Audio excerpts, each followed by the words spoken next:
मोठा दीर्घकाळ युक्तिवाद देखील झाल्याचं पाहायला मिळतंय. नेमकं काय काय झालेलं आहे आणि न्यायालयाने नेमकं काय केलं? बघा, व्यवस्थापन परिषदेची 12 मार्चची बैठक असेल किंवा 22 मार्चची सिनेटची बैठक असेल, या बरोबरीने जी प्रोसिजर फॉलो करायला पाहिजे होती विद्यापीठांनी 15 मार्चच्या आधी, विद्यापीठाचाच कायदा असं सांगतो की 15 मार्चपूर्वी तुम्ही बजेट पास केलं पाहिजे, सँक्शन केलं पाहिजे. याचा अर्थ त्याची जी प्रोसिजर आहे बजेट तयार करण्याचं, ज्याला आपण ड्राफ्ट म्हणतो, तो तर 2 महिने आधी व्हायला पाहिजे. अचानक 2 महिने आधी हे सगळी प्रोसिजर न करता, तुम्हाला माहिती आहे ना की 2025-26चं तुम्हाला बजेट आणायचं आहे, पण तुम्ही त्या सगळ्या गोष्टींचा विचार न करता तुम्ही जाणीवपूर्वक इथल्या विद्यार्थ्यांच्या, मुंबईच्या विद्यार्थ्यांचा आवाज दाबण्यासाठी, त्यांचं म्हणणं अधिसभेपर्यंत पोचू नये, व्यवस्थापन परिषदेमध्ये पोचू नये, व्यवस्थेपर्यंत पोचू नये, म्हणून त्यांच्या प्रतिनिधींचा आवाज दाबण्यासाठी तुम्ही जाणीवपूर्वक एक दिवस आधी नोटिफिकेशन काढणार, तुम्ही डॉक्युमेंट सप्लाय करणार नाही, बजेटवरती चर्चा घडवून आणणार नाही आणि बहुमताच्या जोरावरती पास करणार. या सगळ्या गोष्टी मेहरबान न्यायालयाच्या आज निदर्शनास आणून दिल्या.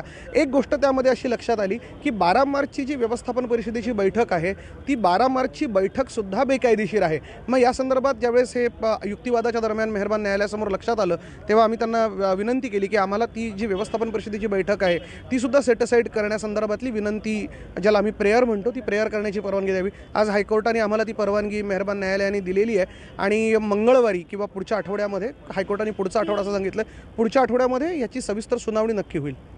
विद्यापीठाच्या साईडने कोण कोण होते आणि त्यांच्याकडून काय नेमका युक्तिवाद करण्यात आला? विद्यापीठाकडून आज फारसा काही युक्तिवाद करण्यात आला नाही. त्यांच्याकडून जे वकील होते त्यांनी काही मोजक्या बाजू मांडल्या. त्यांचं असं म्हणणं की बजेट पास झालेलं आहे. बघा, विद्यापीठाचं हे म्हणणं की बजेट पास झालेलं आहे याविषयी खरं तर आता कुणाचंच ऑब्जेक्शन नाही आहे. मुळामध्ये असं आहे की ज्या पद्धतीने बजेट पास करण्यात आलेलं आहे त्या पद्धतीवरती ऑब्जेक्शन आहे.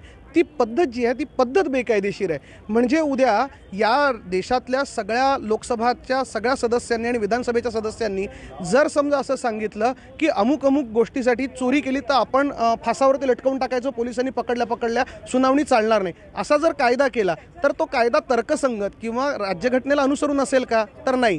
कारण नॅचरल जस्टिस, राज्यघटना असं सांगते की प्रत्येकाला एक संधी मिळाली पाहिजे आपलं म्हणणं मांडायची. त्यामुळे बहुमताने पास केली गेलेली कुठलीही गोष्ट बरोबर असतेच असं नाही आहे.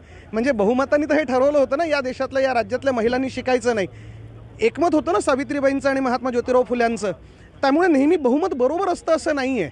तर बहुमताने ठरवलेल्या बजेटवरती ऑब्जेक्शन नाही आहे. मुद्दा ते बहुमत मिळवण्यासाठी ज्या पद्धतीचा, ज्या बेकायदेशीर पद्धतीचा अवलंब केला गेला, हे भांडण त्याच्यासाठी आहे. तसं विद्यापीठांनी करू नये, एवढ्यासाठी ही पिटिशन आहे.